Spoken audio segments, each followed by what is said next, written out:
Hi and welcome to Evolved Habits. Over the last couple of years, the awareness that your social interactions affect your physical health has grown immensely. And can you guess which social connection has the greatest effect? The title of this video probably gives it away. That's right, it's your spouse. Your spouse is this one social connection that should have the most interaction with and has the most influence over your life. And if not, they're probably not going to be your spouse too much longer. I'm just saying. And the fact that your social interactions affect your physical health makes a lot of sense when you look at it from a habit-based perspective. When you're first trying to change behavior into a habit, you can use all the help you can get. Imagine the following scenario. You've only just started going out for walks for your health.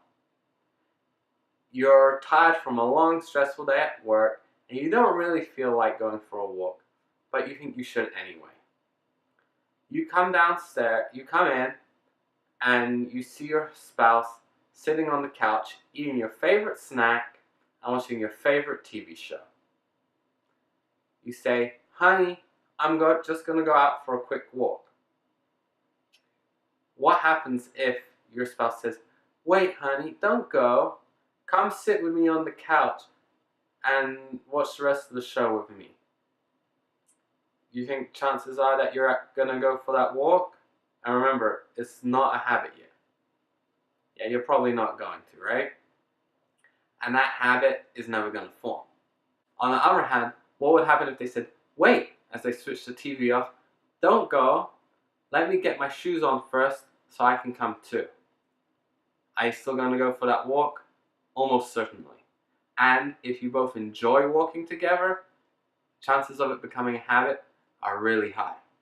Now the problem is, if you're not one of those guys who goes to the gym to hit on chicks, the chances are that your spouse is not into fitness. But since it's so important, what are you to do?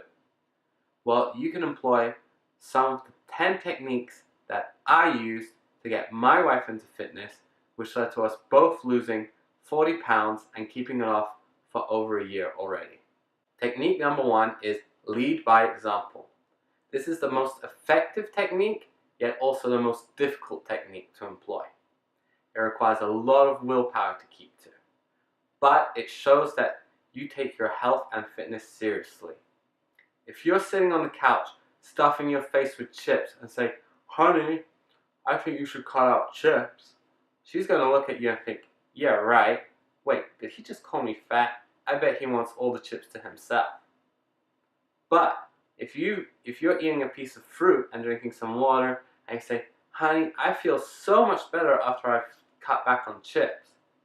I think you should try it too," it shows that you're serious and it doesn't make you look judgmental. Technique 2 is explain why.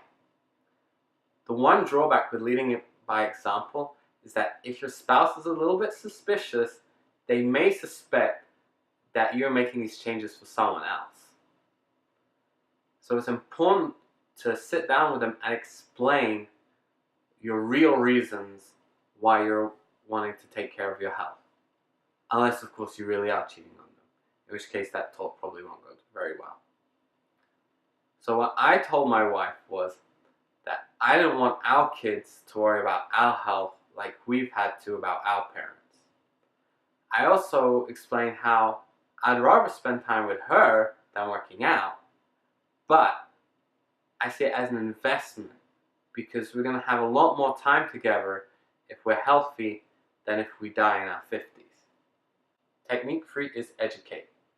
Most of the time when people aren't interested in something, it's simply because they do not know much about it. The more they learn about it, the more interested they become. So you have to teach your spouse about health and fitness. The problem is trying to do it in a way where it doesn't feel like you're trying to boss them around. An outside authority figure is a great way to do this. But good luck getting your spouse who isn't interested in fitness to try and read one of your favorite books. It's just not going to happen. What I found as a great alternative, though, was watching documentaries on Netflix and health videos on YouTube. May I suggest a certain channel? This works great because it doesn't require a great commitment on their part to watch it with you. It might take a little bit of begging to get them to watch it, but it's pretty easy. And once they've watched it, you pique their interest, and maybe that will be the time that you can introduce them to your bookshelf. Technique 4 is make the same sacrifices. You have to make the same dietary changes that you want them to make, even if you feel you don't have to. If they need to cut back on soda, don't be drinking a bowl of soda in front of them and tell them they can't have any. That's just mean. Instead, you should cut back on soda too, because that shows them that they're not in this alone and that you really do care about their health enough to make a sacrifice on their behalf. Technique 5 is do it together. Look for physical activities that you can do as a couple. This way, you won't be sacrificing the time that they want to spend with you because you will be together, and it's going to improve your health and their health at the same time. Technique 6 is compromise. Since you're the one watching a video on health and fitness, I'm going to assume that you are the one who is already into fitness and is trying to get your spouse into it. So it's your job to compromise 100% and do what they want to do. If your spouse suggests going for a walk, don't suggest going for a run as a compromise from what you want to do, because they are already compromising from sitting on the couch. Technique 7 is nurture. Once you found an activity that your spouse is interested in, encourage it. If they want books on it, or if there's some special equipment they need for it, purchase it for them. The aim at the beginning is just to get them interested in physical activity. It doesn't matter which one. Just don't push too hard like my wife says I do. Technique 8 is give them an easy out. So you both think that you found the perfect activity that they love. You've purchased some equipment for it, and suddenly they come out and say, I'm not enjoying this anymore. Don't get mad at them, and don't insist that they keep doing it.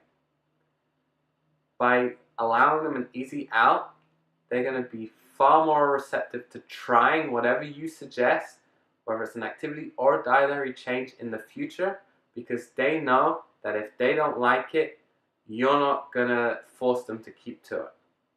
Technique 9 is don't overwhelm. Don't insist that they make all the dietary or activity changes that you want right away today. If they can only do 10 minutes of exercise or make one dietary change, that's enough. It's easy to expand on it later, but nothing is more off-putting than insisting that they do more than they can right now. Technique 10 is hand over control. Don't insist that they do everything with you. If you want to go for a walk and they don't want to, don't make them, even if that is the activity that you have chosen to do together. You do what you have to do, and you have to let them set their own limits. So there you have it, the 10 techniques that I use to get my wife into physical fitness, which allowed us both to lose 40 pounds and keep it off. So none of these techniques work too well on their own. You're going to have to find a combination that works for you. Maybe it's all of them, maybe it's some now and some later. That's for you to find out. But you may have noticed that there is a theme running through quite a few of these techniques, and that is letting them be in control. I never told my wife what to do. Even though I am the health and fitness expert in this house, I wasn't giving her instructions on what to do. I let her come to me with her ideas. Sometimes I would have to use my knowledge to point out the flaws in her idea, and we'd have to adjust it. but other times she gave me fantastic ideas that I'd never thought of. The key is to let them know that they're in control of themselves and they're not being forced to do anything that they don't want to. Okay, if you enjoyed this video, please give me a thumbs up, hit subscribe. You can check out some of my other videos. I'll see you next time.